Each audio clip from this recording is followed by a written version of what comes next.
আসসালামু আলাইকুম ওরহমতুল্লাহি আবারাকাতুহু।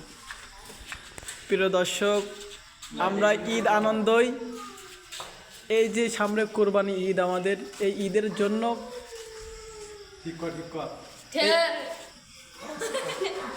এই ঈদের জন্য আমরা আমাদের ঈদগাহ যেখানে আমরা নামাজ আদায় করব, ঈদের নামাজ, সেখানে আমরা সুন্দরভাবে সাজাচ্ছি। এই যে লাইটিং করতেছি সুন্দরভাবে, এখন লাইটিং, এই যে লাইটিং পিছন দিয়ে লাইটিং আছে, আমরা ভিতর দিয়ে বৃষ্টির কারণে ভিতর দিয়ে সাজাচ্ছি, যে ভিতর দিয়ে সাজাচ্ছি যে বৃষ্টিতে জন্য ডুমগুলো যেন না নষ্ট হয়ে যায়। এখন এই ডুমগুলো আমাদের ডুম এই ঝুলে পড়েছে, এইগুলো এই ডুম।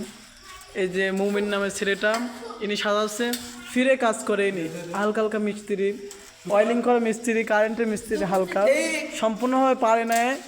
কিন্তু আমার অনেক ভালো লাগেছে যে এই যুবক ছেলেটা মসজিদের কাজে সবসময় ব্যস্ত থাকে, যে মসজিদে যে ওয়েল্ডিং করার কাজ হোক, যে কোনো ছোটো ছোটো কাজ, সেগুলো ফিরে ফিরে করে দেয়। সে কোনো টাকা নেয় না, পরে পারিশ্রমিক নেয় না। আপনারাও এমনভাবে করতে থাকবেন, মসজিদে খেদমত করতে থাকবেন। আর আপনারা সবাই দোয়া করবেন মুমিনের জন্য, মুমিন যেন আল্লাহর একজন খাস বান্দা হতে পারে। এবং এই ঈদ উপলক্ষে আমরা যে সাজাচ্ছি, এই সাজানোটা দেখুন, আপনাদেরকে একটু দেখাই।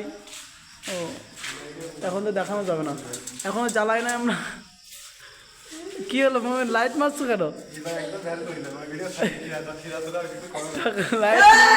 লাইট পড়ে না, কমিটি খাবে না, তুমি ওইসব করি না।